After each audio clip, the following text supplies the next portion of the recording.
Do you struggle with thoughts like, I know I'm not crazy, I feel like I'm doing everything that's right, what's wrong with me? Like, or do you find yourself defending your loved one or trying to please them, or you feel like something's off in the relationship? If so, then stay tuned for this next video.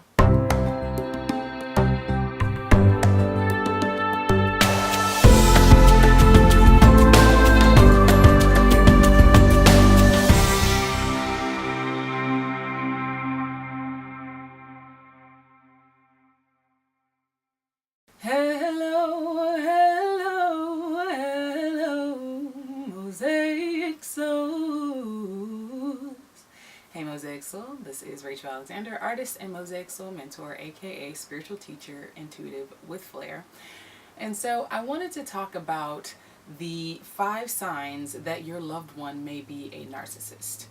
So in this video, I'm going to talk about a spectrum, just these 5 different spectrums of narcissism that you may have experienced in your relationships. And as a person who has healed a lot of issues around narcissism and codependency, and am still healing and recovering, I hate that word recovering, but nevertheless, processing these things, I can speak from experience because I've experienced it in many different aspects of my family, and a lot of my love relationships have been with narcissists.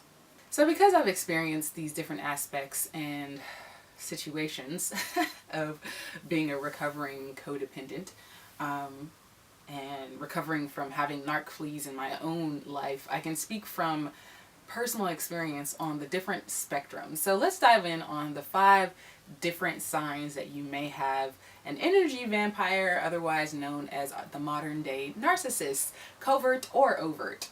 So sign number 1 is they are never wrong. They can do no wrong. They are always right. They don't take responsibility for their part in your co-creative experiences.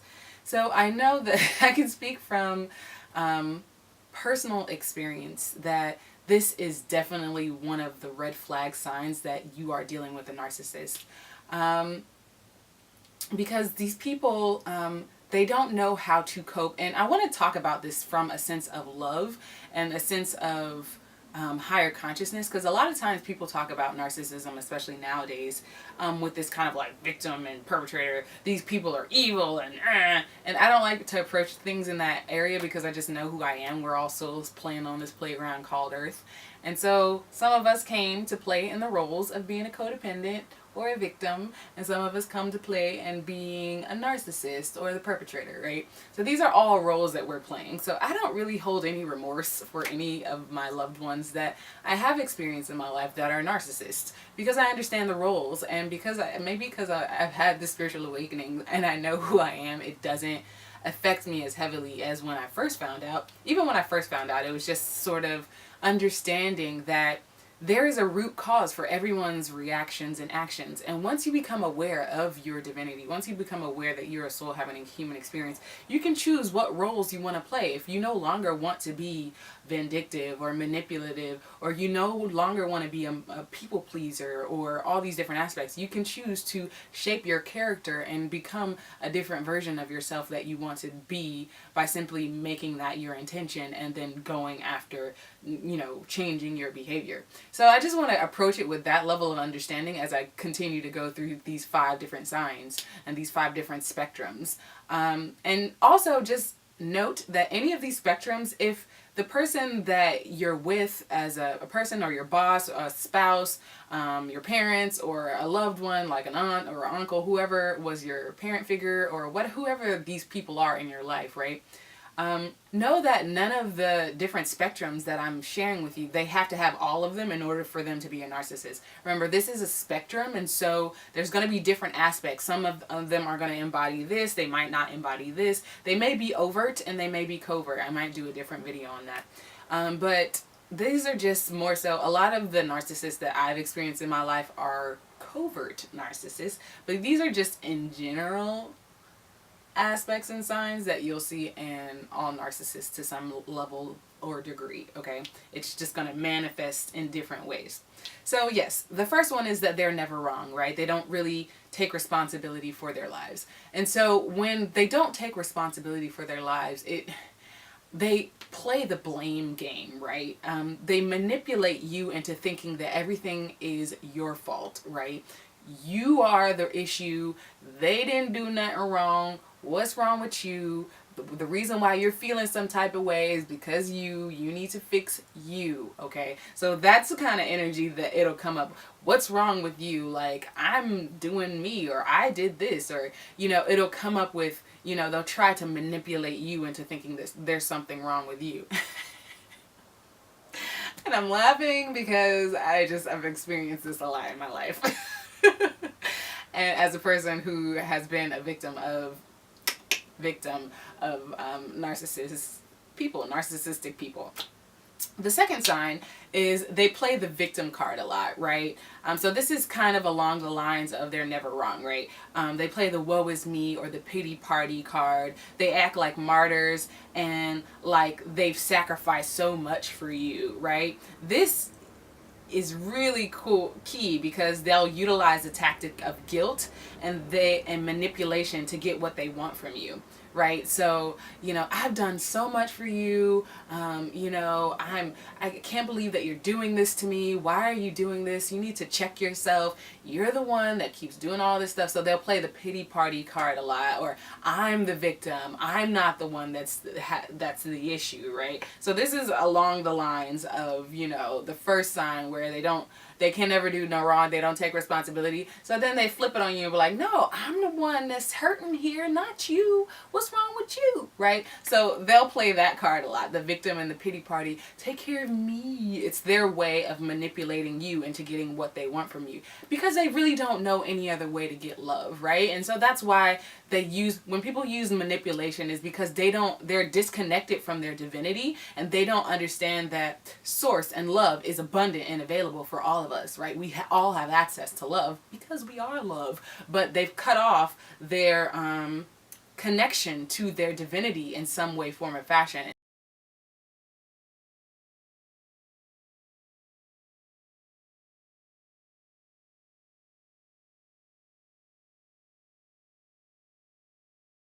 And so they use the tactics of manipulation to get what they want out of other people. And so when they cut off their connection to their divinity, it shows up in the form of victimhood and pity party, you know what I mean? And understanding that everything that I'm saying, there's nothing wrong per se, you know what I mean? I always like to stress that flow with what feels good, let go of what doesn't, as I always say. But also understand from a higher perspective, this is all games, right? We're all playing different games. But to understand, I want to bring a lightness to it because a lot of times as victims of narcissists, we can be like, these bastards.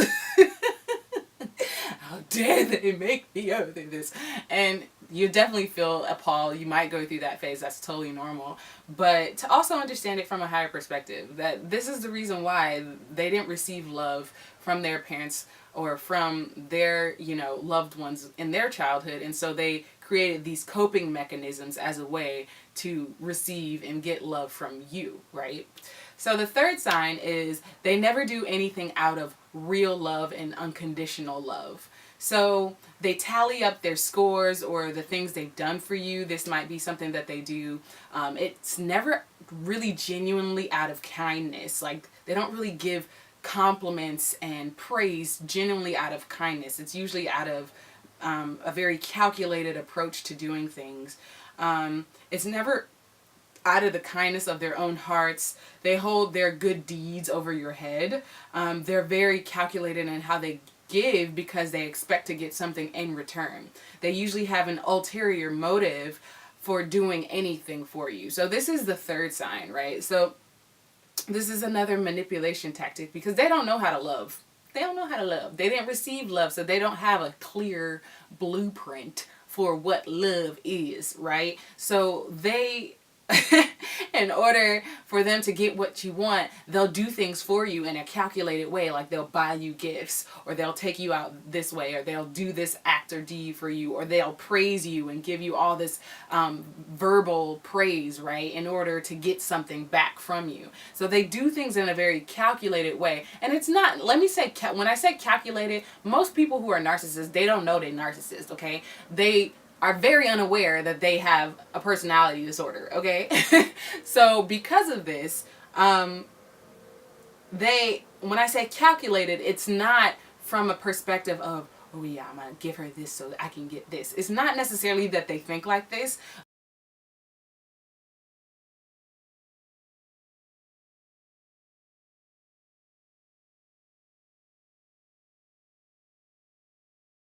But they do subconsciously do these things as a manipulation tactic to get what they want from you later on down the road, right? So these are things that are just kind of inbuilt into their personality as a way for them to cope and as a way for them to try to get what they want from you. So just understand that when I say calculated, it's not they're like plotting and planning to take you down, you know what I mean? Most of these people don't know that they're narcissists. They don't know that they have issues, you know what I mean? Having dealt with a number of narcissists in my life, they have no clue that they're narcissists, okay? Okay, so that's the third one, that they never really do anything out of real or unconditional love, and they have a tendency to try to hold things over your head as a way to get something back from you. I did this for you. You love me? I went out the extra mile. Remember when I did that? Or, you know, they they try to tally things over your head, you know what I mean? Because they don't know how to do things out of genuine love and compassion, right? The fourth sign is they're super cerebral and lack deep empathy or connection to their intuition. They are cut off from their emotions and their emotional body, and they find it hard to relate to you, right? So, the story of my life. I'm just reliving or recalculating. I don't like to think about these things often because I've healed a lot. But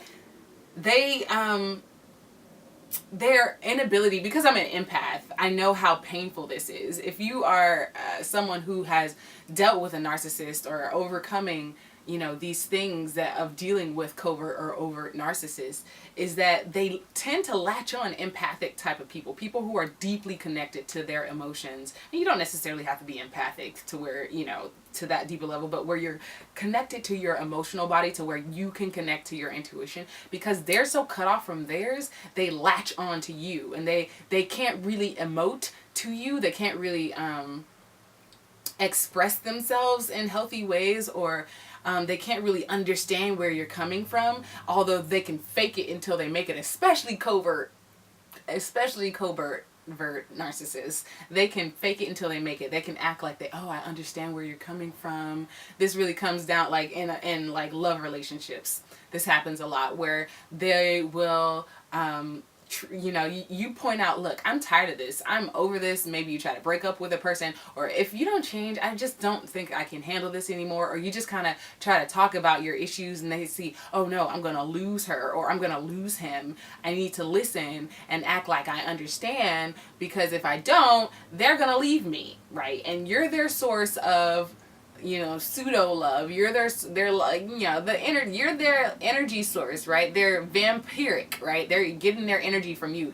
So when they play the empathic card, like they are empathic and they really understand you and they try to really understand where you're coming from, just know that they use this as a manipulation tactic because they're trying to suck you back in. You know, this is something they call the hoovering technique, right? Where they try to, you know, placate you and give you everything that you want for a short period of time. It might be a day, it might be a week or a couple of weeks. And then they have no intention of fixing themselves. They have not fixing, but they have no intention of evolving, of changing, of growing and expanding, right?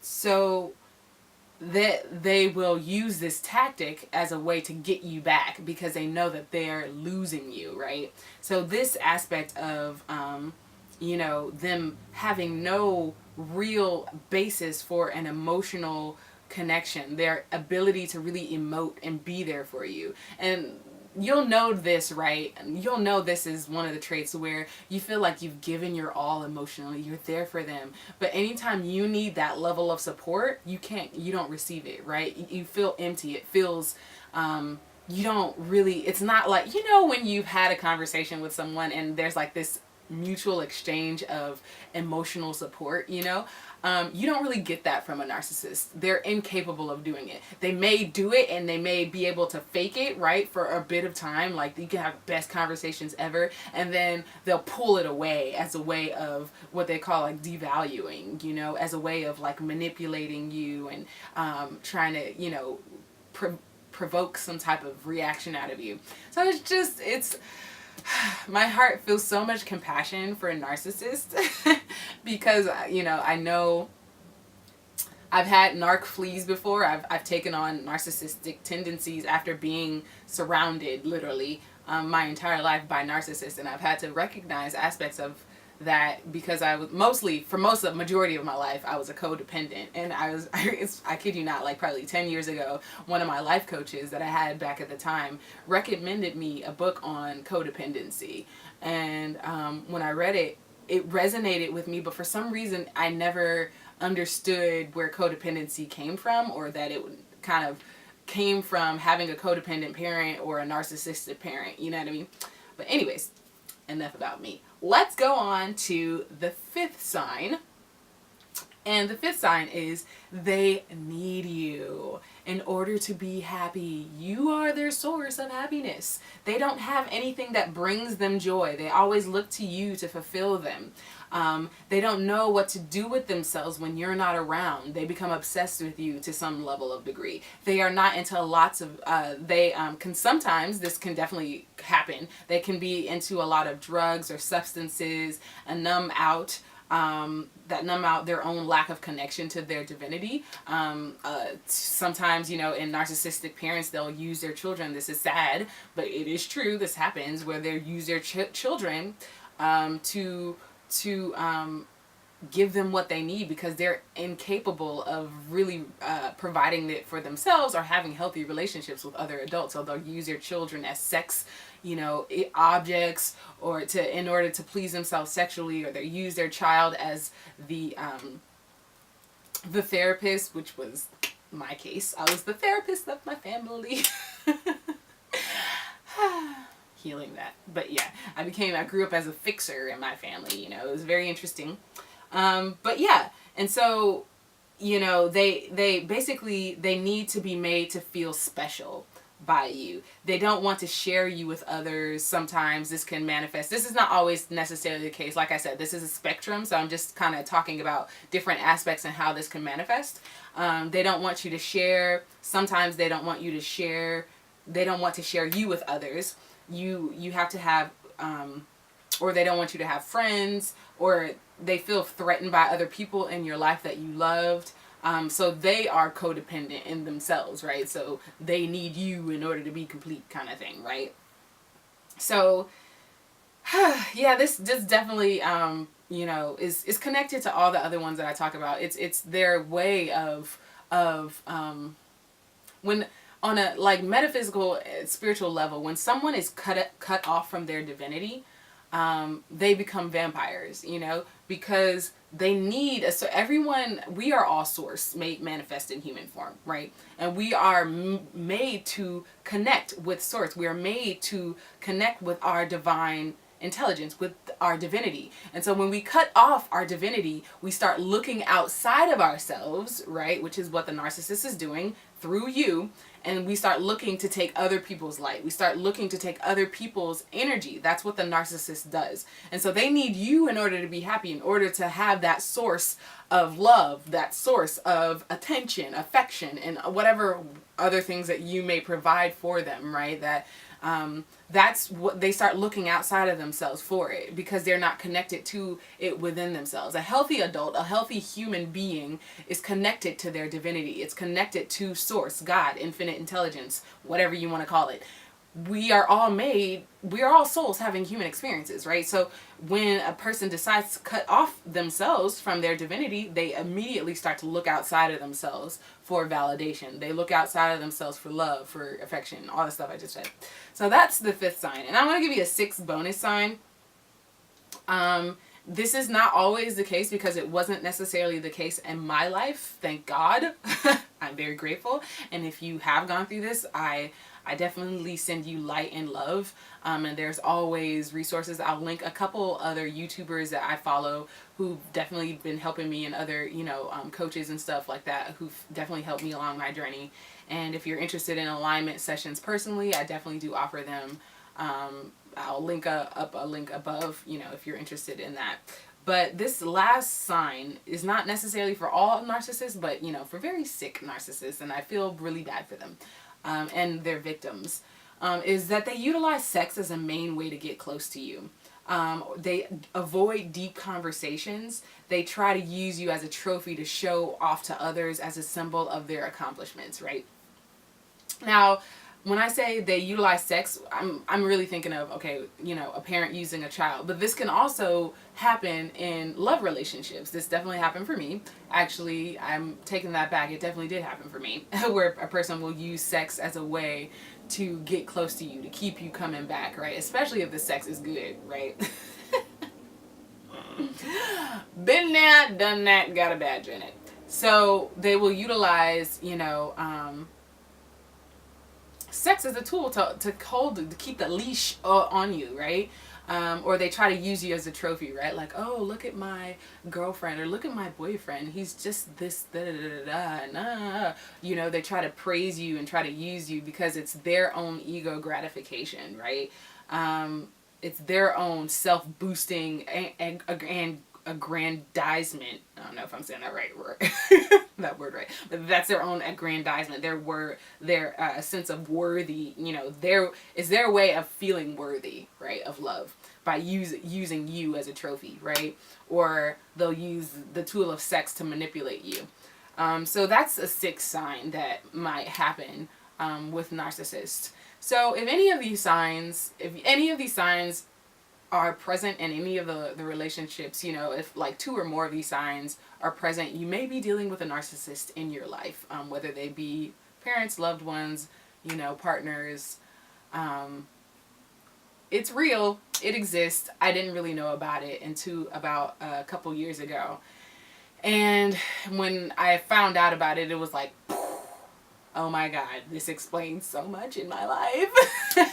And I could see the root and the trees from both sides of my family of how it freaking manifested, from the codependence to the narcissist, and how each and every aspect of, different aspects of my family have manifested, and how it was affecting me, and how at this point in time, because I'm a spiritual being and I'm a soul and I'm aware of who I am, it ends here and now. Okay.